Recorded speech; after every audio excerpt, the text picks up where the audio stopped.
सभी साथियों को मेरा नमस्कार। आज की हम क्लास की शुरुआत करते हैं। तो आज की हमारा जो पहला क्वेश्चन है वो आपके सामने है। भारत में जनगणना प्रथम बार वर्ष 1872 ईस्वी में किसके अधीन शुरू की गई थी? भारत में जो प्रथम बार जो जनगणना है वो 1872 में हुई। वो किसके समय में हुई वो आपको बताना है। तो आपको याद रखना है कि भारत में जनगणना प्रथम बार 1872 में लॉर्ड मेयो के समय में हुई। ये याद रख लो, लॉर्ड मेयो के समय में हुई। किसके अधीन शुरू हुई थी? तो लॉर्ड मेयो के समय 1872 में। लगातार वाली जो जनगणना है 1881 में लॉर्ड रिपन के समय में।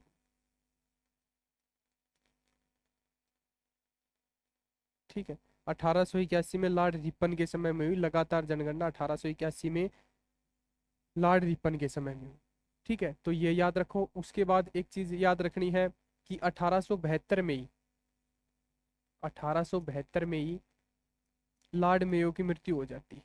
लॉर्ड मेयो की मृत्यु हो जाती है। कौन करता है? एक है अफगान पठान। अफगान पठान जो है वो अंडमान द्वीप में हत्या कर देता है। अंडमान द्वीप में हत्या कर देता है किसकी? लॉर्ड मेयो की। तो सबसे पहले जनगणना हुई वो लॉर्ड मेयो के समय में हुई 1872 में। लगातार वाली जनगणना है वो 1881 में हुई लॉर्ड रिपन के समय। ठीक है, तो ये याद रखो। अगला क्वेश्चन है, निम्नलिखित में से किसने वर्ष 1878 ईस्वी में वर्नाक्यूलर प्रेस अधिनियम एक्ट को निरस्त किया था? जो 1878 ईस्वी का जो वर्नाकुलर जो प्रेस एक्ट है उसको निरस्त किसने किया? किसके समय में पहले तो ये आया था? तो ये याद रख लो किसके समय में आया था। तो याद रख लो लिटन के समय में आया था। ठीक है, इसको निरस्त किसने किया था? निरस्त किसने किया था? तो आपको याद रखना है रिपन ने इसको निरस्त किया था। इसको निरस्त निरस्त किसने किया था? तो रिपन ने। इसको जो निरस्त किया किसने किया? रिपन ने इसको निरस्त किया। रिपन के कुछ कार्य हैं जो आपको याद रखने हैं। कौन कौन से कार्य किए रिपन? देखो, रिपन सबसे पहले आपको एक चीज ये याद रखनी है कि स्थानीय स्वशासन, स्थानीय स्वशासन, स्थानीय स्वशासन का जनक, स्थानीय स्वशासन का जनक कौन है? तो याद रखना लॉर्ड रिपन। ठीक है, स्थानीय स्वशासन का जनक याद रख लो लॉर्ड रिपन। दूसरी चीज याद रखनी है प्रथम कारखाना अधिनियम। प्रथम कारखाना अधिनियम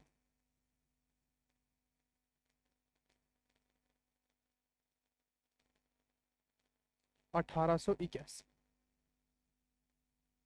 ठीक है, प्रथम कारखाना अधिनियम एक ये याद रख लो। उसके बाद एक याद रख लोगा इल्बर्ट बिल विवाद। इल्बर्ट बिल विवाद।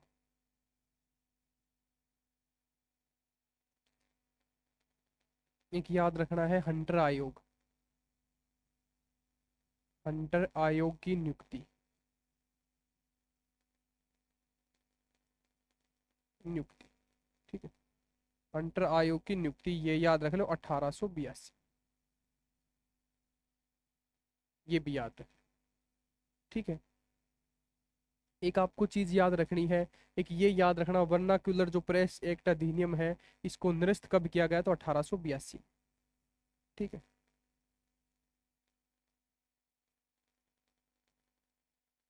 प्रेस एक्ट इसको निरस्त किया गया 1882। एक ये याद रखना। उसके बाद एक आपको याद रखना है फ्लोर फ्लोरेंस नाइटिंगेल।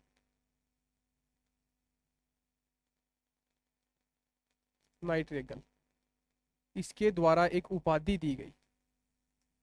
इसके द्वारा एक उपाधि दी गई भारत का उदारक।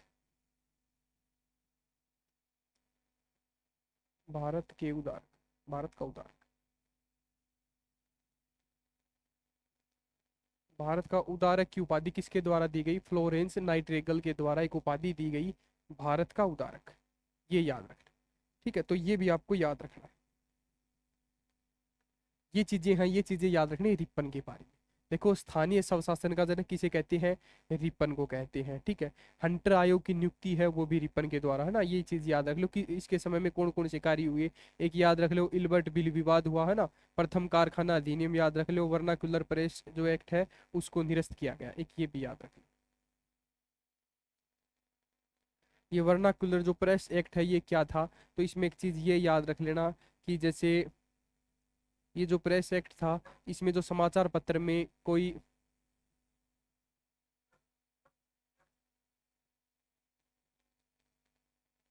तो ये चीजें याद रख।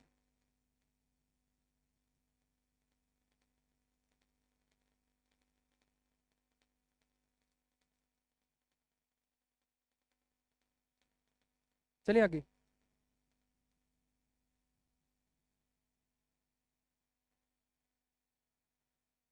वर्नाकुलर जो प्रेस एक्ट था ना, इसमें क्या था कि जैसे कोई भी खबर है ना समाचार पत्र में, ऐसी ऐसी कोई खबर है वो प्रकाशित नहीं कर सकता जिसमें जो सरकार है वो विरोधी हो जाए, इसकी जो भावना है वो विरोधी उत्पन्न हो, ऐसी कोई खबर इसमें नहीं छाप सकते थे, है ना। तो ये चीज भी याद रखनी। चलिए आगे। अगला क्वेश्चन देखो, निम्नलिखित में से कौन भारतीय राष्ट्रीय कांग्रेस के समय भारत का वायसराय था? निम्नलिखित में से कौन भारतीय राष्ट्रीय कांग्रेस के समय भारत का वायसराय था? कौन था बताओ, बताओ कौन था।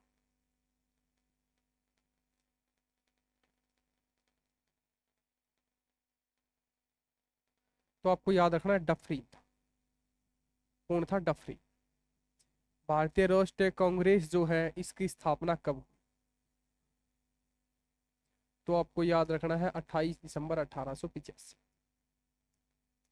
1885। उस समय भारत का जो वायसराय कौन था? तो आपको याद रखना है कौन था? डफरीन था, ये चीज याद रख लेना। उस समय वायसराय कौन था? डफरीन था।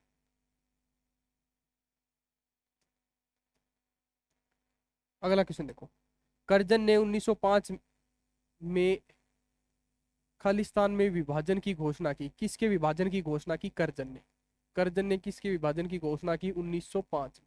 तो आपको याद रखना है बंगाल की। बंगाल विभाजन की घोषणा की। एक तो चीज याद रखोगे पहले ही, बंगाल विभाजन की घोषणा कब हुई? सबसे पहले याद रखोगा 19 जुलाई 1905। कई जगह 20 जुलाई भी डेट आती है। ठीक है, ये याद रख ले 1905। सबसे जो प्रभावी तिथि है वो है 16 अक्टूबर की। 16 अक्टूबर, 16 अक्टूबर 1905। इसमें है ना 16 अक्टूबर को पूरा जो बंगाल है ना वो शोक दिवस के रूप में मनाते हैं। बंगाल है वो शोक दिवस के रूप में मनाते हैं, ये चीज याद रखिए। 16 अक्टूबर। उसके बाद एक याद रखोगे डेट 7 अगस्त की 1905 में। 7 अगस्त की याद रख लो 1905। एक ये चीज भी याद रख लेना, कलकत्ता में टाउन हॉल, वहां पर एक बैठक होती है टाउन हॉल। टाउन हॉल में एक बैठक होती है, बंगाल विभाजन के विरुद्ध है। एक बैठक होती है जिसमें जो स्वदेशी आंदोलन की घोषणा होती है। एक बैठक होती है बंगाल विभाजन के विरुद्ध जिसमें स्वदेशी जो आंदोलन है, स्वदेशी आंदोलन की घोषणा होती है ना। और बहिष्कार,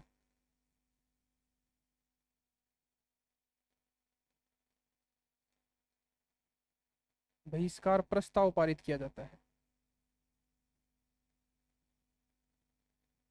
प्रस्ताव पारित किया जाता है।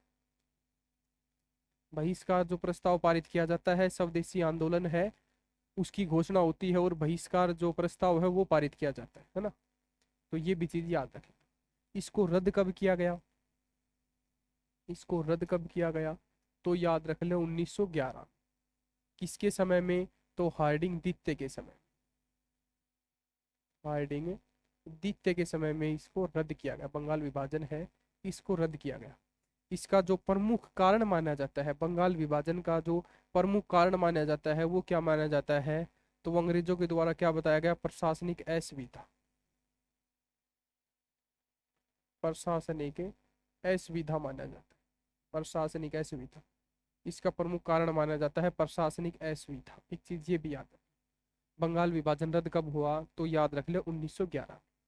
1911 में और दो तीन चीजें हुई थी, जैसे ब्रिटिश जो तत्कालीन जो राजा है जॉर्ज पंचम, वो भारत आए थे, है ना। एक तो ये चीज याद रख लेना, बंगाल विभाजन है वो रद्द हुआ था, और जो कलकत्ता से दिल्ली राजधानी लेकर आए गए थे, तो राजधानी परिवर्तन हुई थी, वो भी 1911 में। तो ये चीज भी आपको याद रखनी। तो ये बंगाल विभाजन के बारे में ये चीजें आपको याद रखनी है। उस समय जो बंगाल विभाजन के समय वायसराय कौन हुआ करता था, तो याद रख लो करजन हुआ करता था 1905 में। अगला क्वेश्चन देखो, किस वायसराय को किस वायसराय को ऐतिहासिक स्मारकों ऐतिहासिक स्मारकों स्मारकों के जीर्णोद्धार में गहरी दिलचस्पी थी। किस वायसराय को ऐतिहासिक जो स्मारक जो है उसमें दिलचस्पी थी, उनको जीर्णोद्धार करने में दिलचस्पी थी, तो वो आपको याद रखना है करजन। ठीक है, तो जो ऐतिहासिक स्मारक हैं उनके जीर्णोद्धार में गहरी दिलचस्पी थी, वो किसे थी, करजन। ये चीज भी याद रखना, करजन है ना। करजन का शासनकाल आप याद रख सकते हो, है ना, 1899 से लेकर 1905। तो ये भी आपको याद रखनी।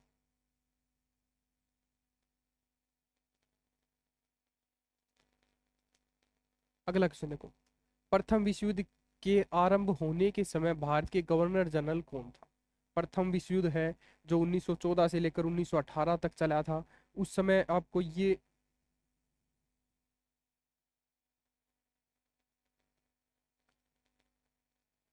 ये बताना है कि जो प्रथम विश्व युद्ध चल रहा था 1914 से 18, उस समय भारत के गवर्नर जनरल कौन थे। उस समय भारत के गवर्नर जनरल कौन थे, तो ये आपको बताना है। तो वो कौन थे, हार्डिंग दित्य। हार्डिंग दित्य, ठीक है, ये याद रखना, हार्डिंग दित्य। उस समय जो भारत के गवर्नर जनरल कौन थे, तो हार्डिंग दित्य थे, वो आप याद रखें। और मैंने क्या क्या बताया, जैसे हार्डिंग दित्य के कौन कौन से, हार्डिंग दित्य के समय में कौन कौन से कार्य हुए हैं, जैसे बंगाल विभाजन रद्द हुआ है ना। एक राजधानी परिवर्तन हुई, जैसे कलकत्ता से दिल्ली हुई है। और एक बताई है कि जो ब्रिटिश तत्कालीन राजा है जॉर्ज पंचम है, वो उसका भारत में आगमन हुआ। तो ये चीजें याद रख लेना, जैसे एक तो ये याद रख लेना कि जॉर्ज पंचम भारत आगमन। ठीक है, एक याद रख लो, कलकत्ता से दिल्ली राजधानी। ये हार्डिंग द्वितीय के समय में काम हुए, एक बंगाल विभाजन रद्द, बंगाल विभाजन रद्द, ये भी याद रखें। तो ये भी आपको याद रखना।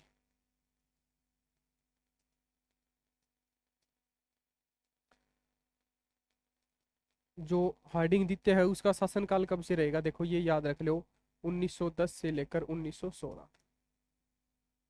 ये याद रख लो। और देखो, निम्नलिखित में से किस वर्ष में बहादुर शाह द्वितीय बहादुर शाह द्वितीय को अंग्रेजों ने अपदस्थ कर रंगून निर्वासित कर दिया।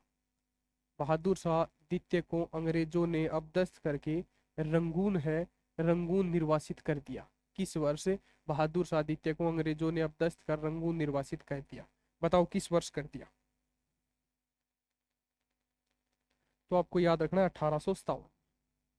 1857, 1857 में, है ना, बहादुर शाह द्वितीय को अंग्रेजों ने अपदस्थ करके रंगून निर्वासित कर दिया। और वहां पर जाने के बाद 1862 में मृत्यु हो जाती है बहादुर शाह द्वितीय।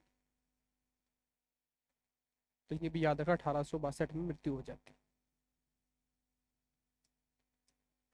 ठीक है, उसके बाद अगला क्वेश्चन देखो, 1857 के विद्रोह में संदर्भ में मंगल पांडे किस नेटिव इन्फेटी बंगाल नेटिव इन्फेटी से संबंधित थे। तो इसमें एक यह याद रख लो, जो 34वीं रेजिमेंट है उससे आता है, जैसे बैरकपुर जो बंगाल है वहां का सैनिक हुआ करता था मंगल पांडे। मंगल पांडे। मंगल पांडे है। 34वीं जो रेजिमेंट है वो याद रख लो, बैरकपुर बंगाल है, वहाँ का सैनिक हुआ करता था, तो आप वो याद रख लेना। उसके बाद देखो एक ये याद रखना, 1857 की क्रांति है, उसकी शुरुआत कब हुई, तो आप याद रख लेना 10 मई 1857 को। कहाँ से हुई, तो आप याद रखना मेरठ से, मेरठ छावनी से, मेरठ छावनी से हुई, ये चीज़ भी याद रख।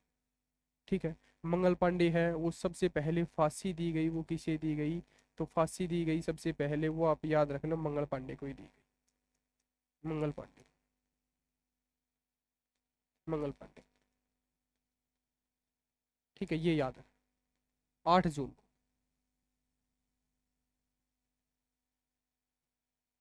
ठीक है, ये याद रखिएगा। मंगल पांडे को सबसे पहले फांसी दी गई, और जो चर्बी वाले जो कारतूस है, चर्बी वाले,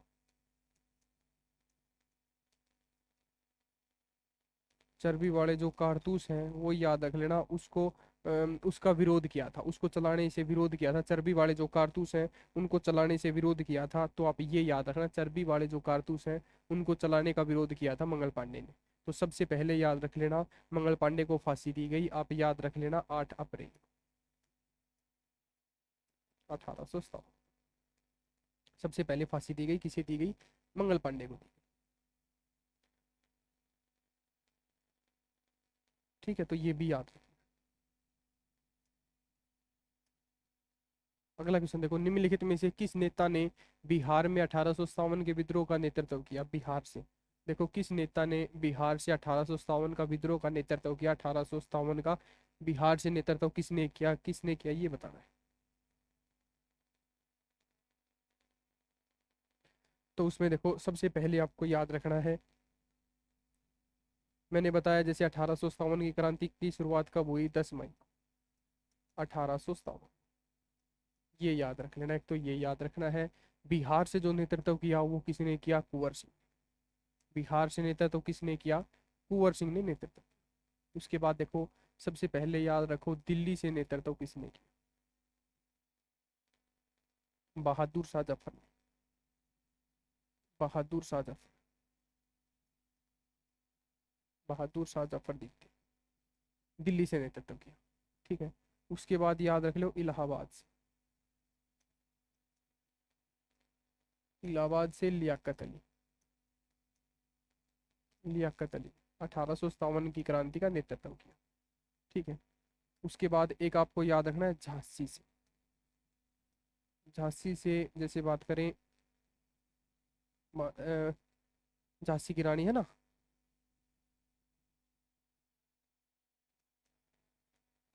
ये याद है। एक याद रखना है कानपुर से, तात्या टोपे और नाना साहेब, नाना साहब। याद रखो फौजाबाद से, फैजाबाद से किसने नेतृत्व किया, तो आप याद रखो मौलवी, मौलवी अहमदुल्ला, अहमदुल्ला ने। फैजाबाद से किसने नेतृत्व किया, मौलवी अहमदुल्ला ने नेतृत्व किया। रानी लक्ष्मीबाई ने। झांसी से किसने किया, रानी लक्ष्मीबाई, रानी लक्ष्मीबाई, रानी लक्ष्मीबाई,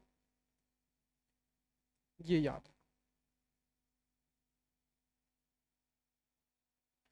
तो ये अलग अलग जगह से अलग अलग नेतृत्व किए किसी किसी ने। उसमें सबसे पहले फांसी दी गई, मैंने अभी बताया, मंगल पांडे को सबसे पहले फांसी दी गई। बरेली से याद रख लो खान बहादुर खान, बरेली से।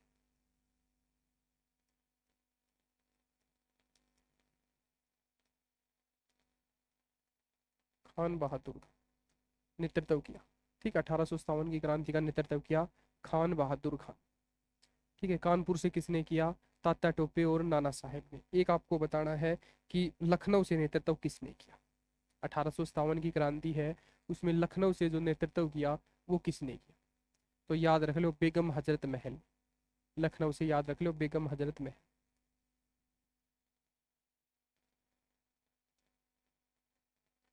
बेगम हजरत महल नेतृत्व किया। लखनऊ से जो नेतृत्व किया वो किसने किया, बेगम हजरत महल ने नेतृत्व किया 1857 की क्रांति।